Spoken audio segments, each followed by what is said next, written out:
Bonsoir à tous et bienvenue sur cette deuxième vidéo de la philosophie en 2 minutes. Et aujourd'hui, justement, la vidéo s'intitule La philosophie en 2 minutes. Alors, la philosophie est un mode de vie durant lequel une personne cherche la sagesse. La philosophie se pratique en lisant des ouvrages, en suivant l'enseignement d'un maître et en pratiquant des règles de vie précises. La philosophie permet de distinguer avec finesse et précision les différents éléments qui composent le monde, de les comprendre dans leur logique interne et externe et de leur donner un sens. Alors, la philosophie traite des thèmes suivants. Alors, le bonheur, la vertu, la connaissance, scientifique essentiellement, la théologie et la métaphysique, les techniciens du concept, la phronésis, les réparateurs des âmes et la meilleure cité possible.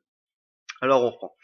Donc, la philosophie traite des thèmes suivants. Le bonheur. Donc, les philosophes qui vont nous apprendre à être heureux. La recherche du vrai bonheur. Donc, le bonheur, évidemment, c'est toujours la même chose. Il est soit catastématique, soit cinétique. En gros, le bonheur, il est soit en repos, soit en le cherchant à travers l'action.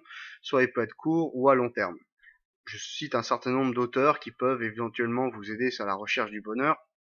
Épicure, Zénon de Cithion, Montaigne, Spinoza, Rousseau, Marx, Camus, Michel Onfray, Luc Ferry. La liste est très longue et n'est pas exhaustive. Alors, la vertu, donc les inébranlables. Alors, la vertu peut être individuelle et collective, absolue ou permissive, ça dépend. Des grands auteurs sur la vertu, Socrate, il n'a rien écrit, mais Socrate reste quelqu'un qui cherchait la vertu, c'est sûr.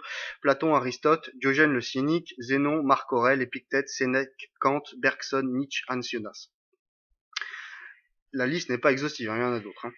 La connaissance scientifique, ceux qui cherchent à avoir une connaissance encyclopédique, donc les savants en gros, des connaissances spécialisées ou générales, Thalès, Pythagore, Démocrite, Aristote, Pic de la Mirandole, Descartes, Kant, Husserl, Heidegger, Dumézil. Tout ce qui est théologie et métaphysique, donc ceux qui cherchent le sens de la vie, les mystiques en gros, ceux qui cherchent une explication du monde, où venons-nous, qui sommes-nous et où allons-nous. Là, la liste est longue aussi. Platon, Socrate, Aristote, Saint-Augustin, Descartes, Spinoza, Kant, Sartre, Hegel, Bergson, Heidegger. Les techniciens du concept, donc ceux qui sont des malins. Alors, sachant que Aristote, j'ai mis par exemple dans toutes les catégories, mais un philosophe ne parle pas que du bonheur ou de la vertu, il parle de tas d'autres choses. Techniciens du concept, donc ceux qui ont une maîtrise du langage ou de la dialectique, ou une maîtrise de l'anthropologie, c'est-à-dire qu'ils comprennent bien les réactions les interactions des hommes entre eux. Donc là, on a Aristote, Diogène le cynique, Machiavel, Kant, Schopenhauer, Nietzsche, Wittgenstein. La phronésis, donc les actifs, ceux qui ont beaucoup fait dans leur vie, les personnes qui sont soit inspirées, soit inspirant la philosophie. Donc là, la liste, on peut pratiquement parler de tout le monde. Mais la liste est très très longue et je vais même mettre dans cette liste quelqu'un que vous attendez pas du tout. Thalès, Héraclite, Siddhartha Gautama, donc celui qui a fondé le bouddhisme, Socrate, Jésus, Épictète, Mohamed, celui qui a fondé l'islam, très actif lui aussi, Montaigne, Rousseau, Robert Owen, Nietzsche, Bruce Lee. Alors pourquoi est-ce que je mets Bruce Lee dans cette liste? Parce que Bruce Lee, au cas où vous le savez pas, c'est pas seulement un acteur de films d'action américain, c'est aussi quelqu'un qui a fait parler la philosophie à travers son corps et à travers ses livres et sa technique de combat.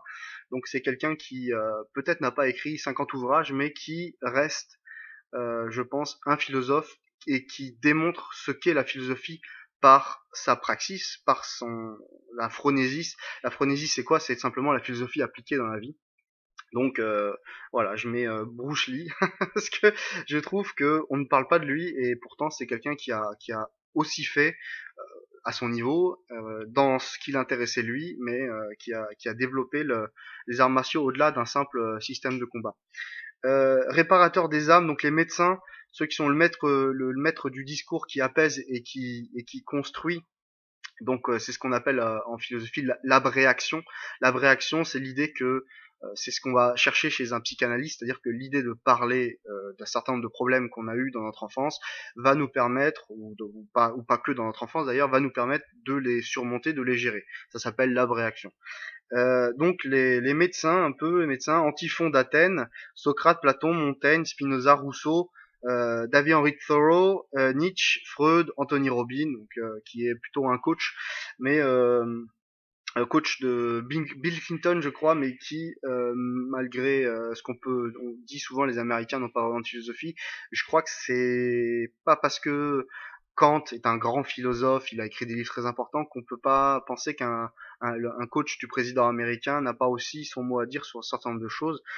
C'est plutôt des ouvrages qui sont pas très métaphysiques, mais qui sont très, on va dire, dans la phronésiste ou dans l'idée de donner des bons conseils. C'est souvent ce qu'on reproche d'ailleurs à la philosophie américaine, c'est qu'elle est très pragmatique, elle donne des conseils, mais elle donne pas le sens des choses. Mais c'est pas grave, je le rajoute dans cette liste-là. Et enfin, ceux qui ont réfléchi à la meilleure cité possible, le meilleur gouvernement, donc ceux qui sont un peu entre politiciens et juristes, donc comment doivent vivre et coexister les hommes en société. Donc là, Platon, Aristote, Thomas More, Machiavel, Montesquieu, Rousseau, Marx. Là encore, la liste est longue. Donc la philosophie aborde beaucoup de sujets. Vous avez un peu l'idée d'ensemble des sujets qui sont abordés. Maintenant, on va parler du philosophe en lui-même.